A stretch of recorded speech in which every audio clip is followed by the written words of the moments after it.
Republican, Democrat, need to stand together and fight for what is right. This is nothing but pure evil.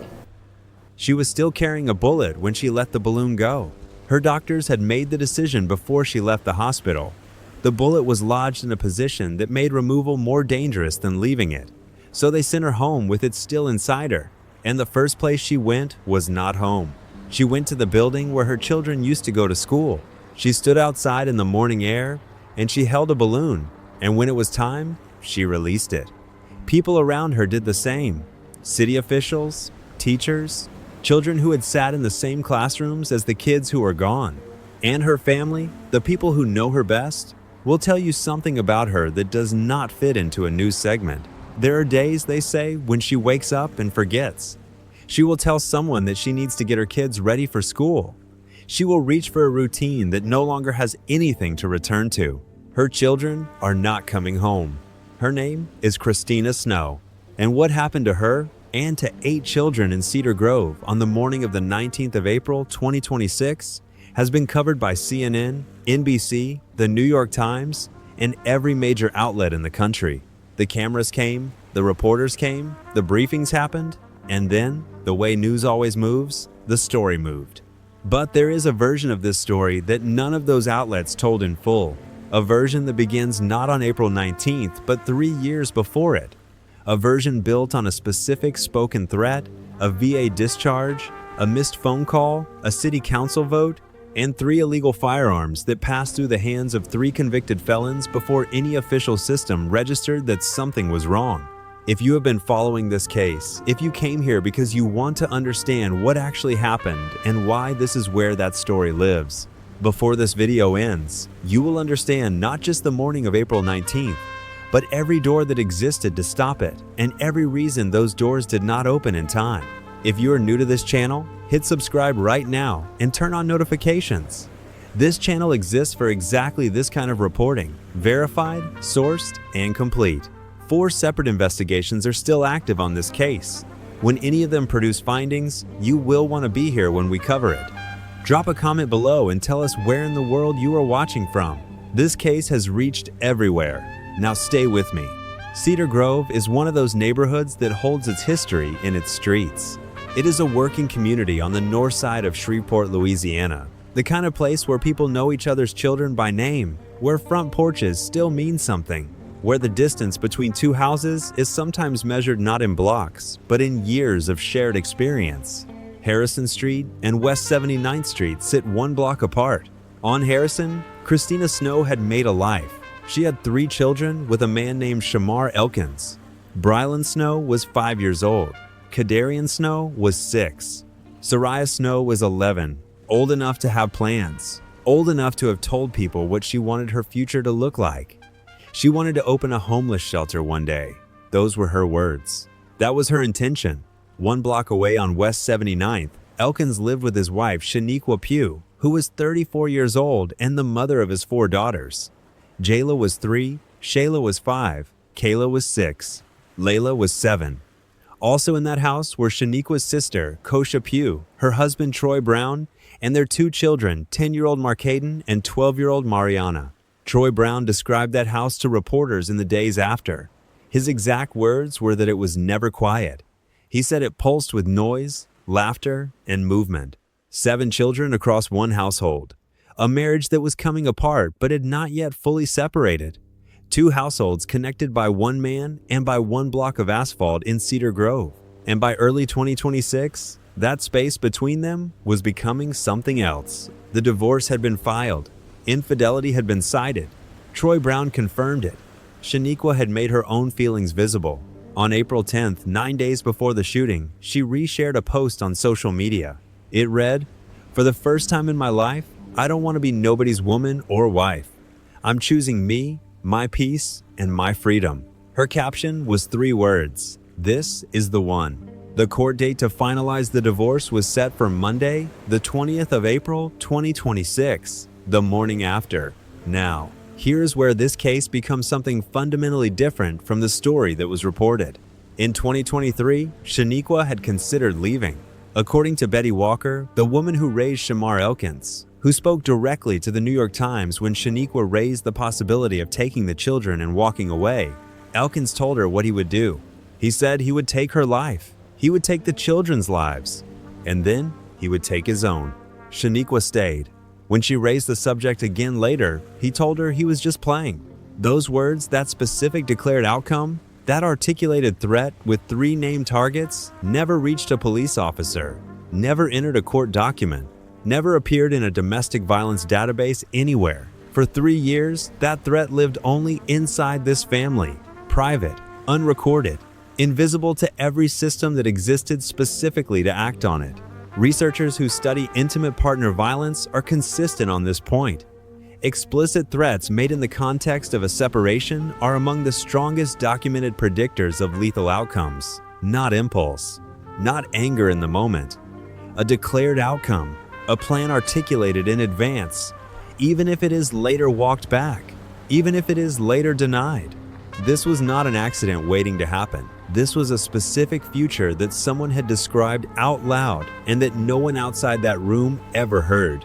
By February 2026, something inside Shamar Elkins had reached a new threshold. He checked himself into the Veterans Affairs Hospital in Shreveport. According to Betty Walker, what prompted it was a suicide attempt. He walked in voluntarily. He stayed approximately 10 days.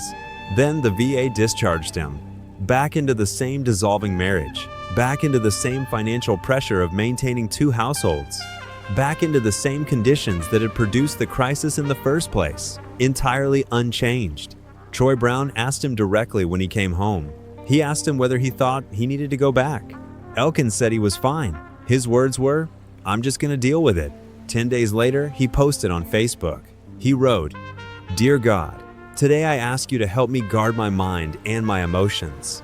When negativity arises, remind me to say it does not belong to me." That post was public. Anyone could read it. Here's a question the VA has not publicly answered as of today.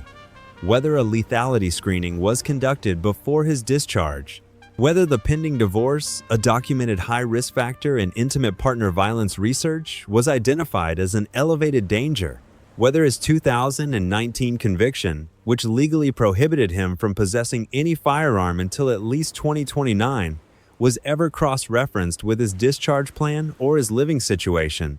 No public answer has been provided. Easter Sunday, the 5th of April, 2026. 2 weeks before the shooting, Shamar Elkins called his mother Mahalia and his stepfather Marcus Jackson in Oklahoma. He was in tears during the call. He described dark thoughts. He described the divorce. He described a weight he could not seem to lift or set down. Marcus tried to reassure him. Then Elkins said something. His exact words, as Marcus Jackson would later describe them, were, "Some people don't come back from their demons." The call ended. No welfare check was initiated. No crisis line was called. No official contact was made with any agency. Because, as the New York Times noted in its coverage of this case, most families respond exactly this way because most of the time, a conversation like that one does not end the way this one did. But it ended this way. And here is the part of this story that belongs beside that Easter phone call. The part that no major outlet has placed in full context. 1 month before April 19th, in March 2026, the Shreveport City Council voted to withdraw from a partnership with the Caddo Parish Sheriff's Office to operate a domestic violence resource center in the city. 1 month before the worst morning Cedar Grove had ever seen, the infrastructure designed to intervene in exactly this kind of escalating domestic situation was formally dissolved. 1 month. Now, before we go further, if you have found this channel through this case, you are in the right place. This is what this channel does. Not summaries, not highlights. The full story, built from verified sources, named witnesses, and court documents. Subscribe now and turn on notifications. These 4 active investigations, federal, state, and local, will produce findings. When they do, we will be here covering every verified detail. Tell us in the comments where you are watching from. People from all over the world are following this case because 8 children deserve every year of attention that was taken from them. Saturday evening, the 18th of April, 2026. The night before, Shamar Elkins took his eldest daughter out on a date. Just the 2 of them. He posted about it on social media with laughing emojis, a father, and a little girl. A dinner. The ordinary ceremony of a dad spoiling his child. Sheniqua saw it. She reshared it. She wrote that this was what was wrong with her daughter daddy, spoiled her too much. She wrote, "As long as she's happy, I'm happy." That post is still visible. At 9 p.m., Troy Brown left for his night shift. Elkins was on the front porch when Brown backed the car out of the driveway. Brown later told reporters that Elkins was calm. They joked with each other as he left. 10-year-old Marcaden Pugh was inside that house when Troy Brown drove away. Marcaden did not survive the night. Researchers who study familicide cases return to this same pattern. The perpetrator rarely acts from sudden impulse. The hours before are often marked by a particular stillness, a quality that people around them describe as nothing unusual, nothing alarming, nothing different. What has shifted is not emotion. What has shifted is the completion of a decision that was made earlier, maybe much earlier, and that is now simply being carried out. The laughing emojis on that post, the jokes on the front porch, the calm that Troy Brown described as he drove to work. These were not signs that something had passed. They were the specific texture of a man who had already decided. At approximately 5 a.m. on Sunday, April 19th, Shamar Elkins went to Christina Snow's address on Harrison Street. Her family has said she had no warning. When she was able to reach emergency services, the injuries were severe enough that she used Siri to place the call. Despite wounds that her family described as life-threatening, she made that call. Then Elkins took her 3 children and drove 1 block to West 79th Street.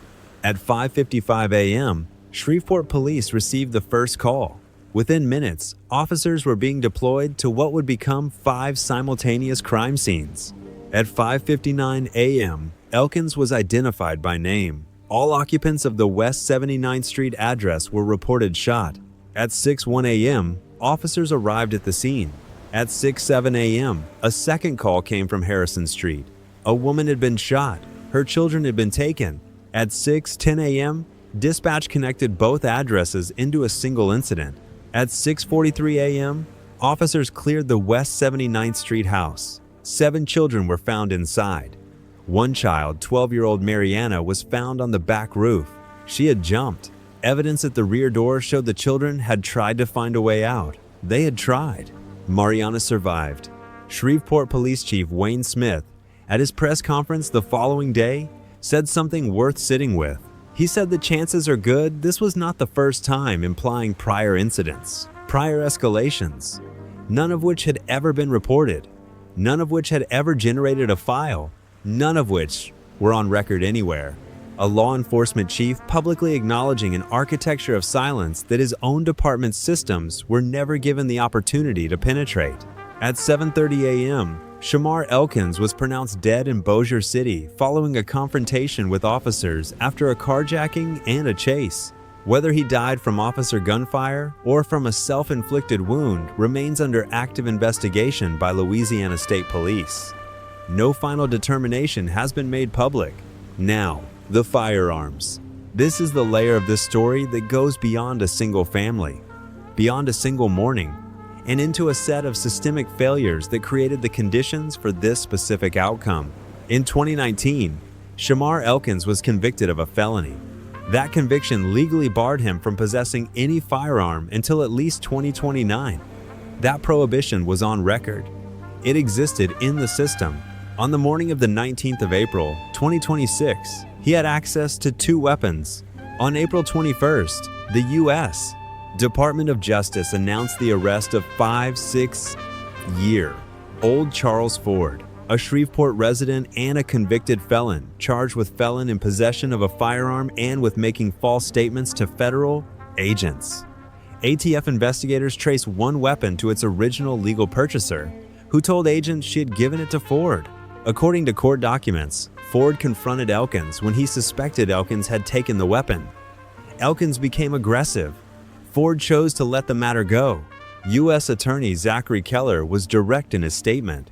Elkins' death means this community will never see him face justice in a courtroom, but holding the person whose weapon he used accountable may provide some measure of solace to Shreveport. And then, as of April 26th, a third name entered the public record. A man identified by family as Michael Mayance, someone who had known Elkins for 25 years, was federally charged with illegally possessing a firearm. At the time, Mayance was subject to an active domestic violence protection order, which legally prohibited him from possessing any weapon. 3 men, 3 illegal firearms, 3 separate felony prohibitions on record since years before April 19th. Not one of those prohibitions created an actual barrier.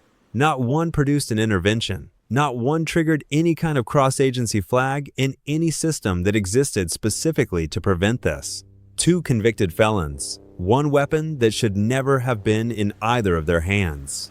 A prohibition that existed in the legal record for 7 years and that touched no actual enforcement mechanism until 8 children were gone.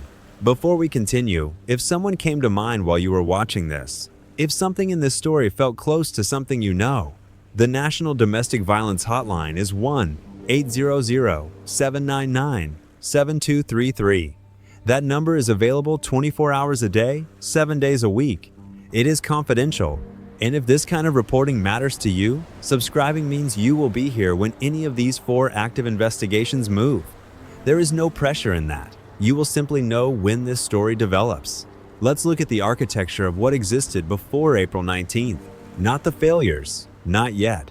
The actual data points, the actual information that was present and available across different systems in the months and years before that Sunday morning. 1. A 2019 felony conviction barring firearm possession until at least 2029. In the record, on file. 2. A February 2026 VA hospitalization following a confirmed suicide attempt. Documented. A clinical record. 3. A 2023 explicit death threat made against a spouse and children spoken out loud, never entered into any official record, invisible to every system that would have been designed to act on it. 4. A divorce with a court date set for the morning after a documented high-risk factor in intimate partner violence research, known to elevate the probability of lethal escalation. 5. A man who was present in the deteriorating situation, who had asked Elkins directly whether he needed to return to care, who had observed the conditions up close, and who had no channel through which to escalate what he was seeing. Not one of those 5 data points connected to another. Not one triggered a cross-agency response. Not one, in isolation, was enough.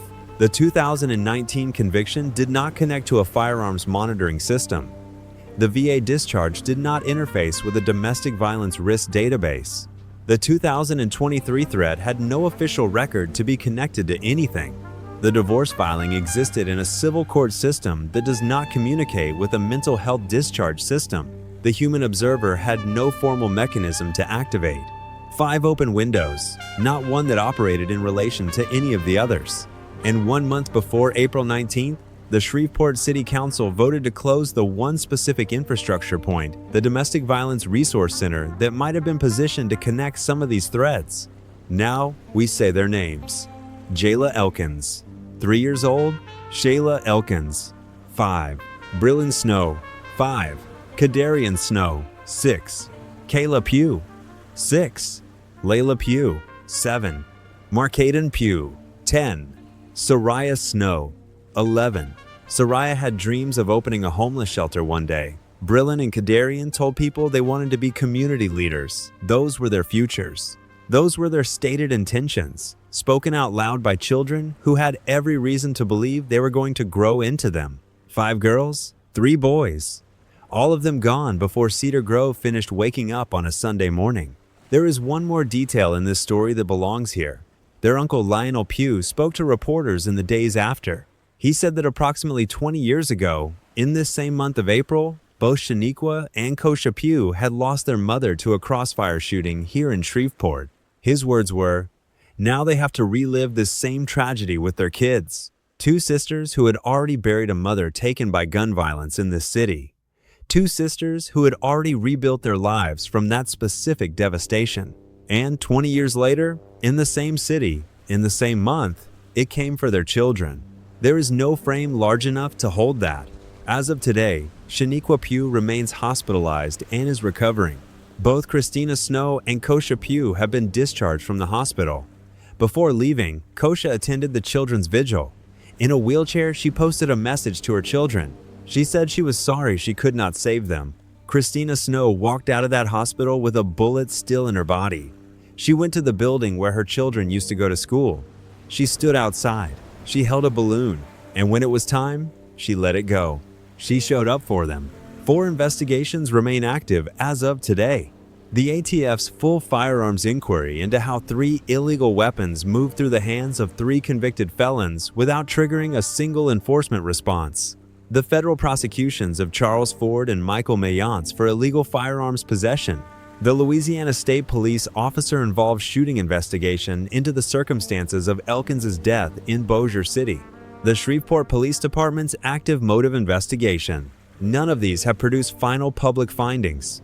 When any of them do, we will cover every verified detail here.